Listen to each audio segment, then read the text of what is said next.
ଏହା ହେଉଛି ନନ୍ଦୀପୁର ଗାଁର ଜଣେ ବାଲକର କାହାଣୀ। ଏକ ଏପରି ବାଲକ ଯିଏ ବୁଦ୍ଧିମାନ ଥିଲା, ଯିଏ ଯୋଗ୍ୟ ଥିଲା, କିନ୍ତୁ ଯିଏ ନିଜର ସବୁଠୁ ବଡ଼ ଶତ୍ରୁକୁ ଚିହ୍ନି ପାରୁନଥିଲା। ବାର୍ଷିକ ପରୀକ୍ଷାକୁ ସେତେବେଳେ ଗୋଟିଏ ମାସ ବାକି ଥିଲା।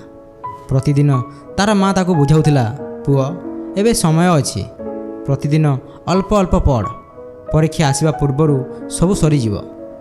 କିନ୍ତୁ ଆଦିତ୍ୟ ହସି ଦେଉଥିଲା, ଆରେ ମା, ଏବେ ତ ଗୋଟିଏ ମାସ ବାକି ଅଛି, କାଲି ସକାଳୁ 4ଟାରୁ ଉଠି ନିଶ୍ଚୟ ପଢ଼ିବି। କିନ୍ତୁ ସେହି କାଲି କେବେ ଆସୁନଥିଲା। ସକାଳେ ଉଠିବା କଷ୍ଟ ଲାଗୁଥିଲା। ଦିନରେ ସାଙ୍ଗମାନଙ୍କ ସହ ଖେଳରେ ସମୟ କଟିଯାଉଥିଲା। ରାତିରେ ଥକିଯାଇ ସେ ନିଜକୁ ପୁଣି କହୁଥିଲା, ଆଜି ନୁହେଁ, କାଲିଠୁ ନିଶ୍ଚୟ ଆରମ୍ଭ କରିବି। ପରଦିନ ଆଦିତ୍ୟ ପରୀକ୍ଷା ହଲରେ ବସିଥିଲା। ତାର ହୃଦୟ ଜୋରରେ ଧଡ଼କୁଥିଲା। ପ୍ରଶ୍ନପତ୍ର ତା ହାତକୁ ଆସିଲା।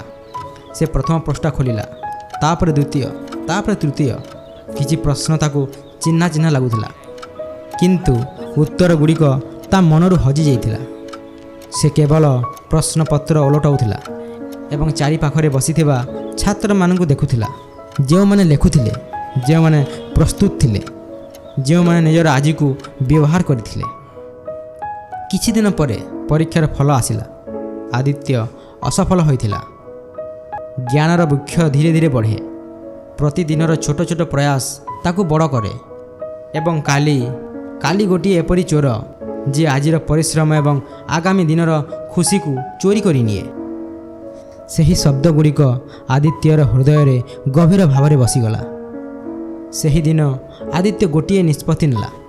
ସେ ଆଉ କେବେ କାଲି ପାଇଁ ଅପେକ୍ଷା କରିବ ନାହିଁ। ସେ ନିଜ କୋଠରୀରେ ଏକ ବଡ଼ ପୋଷ୍ଟର ଲଗାଇଲା।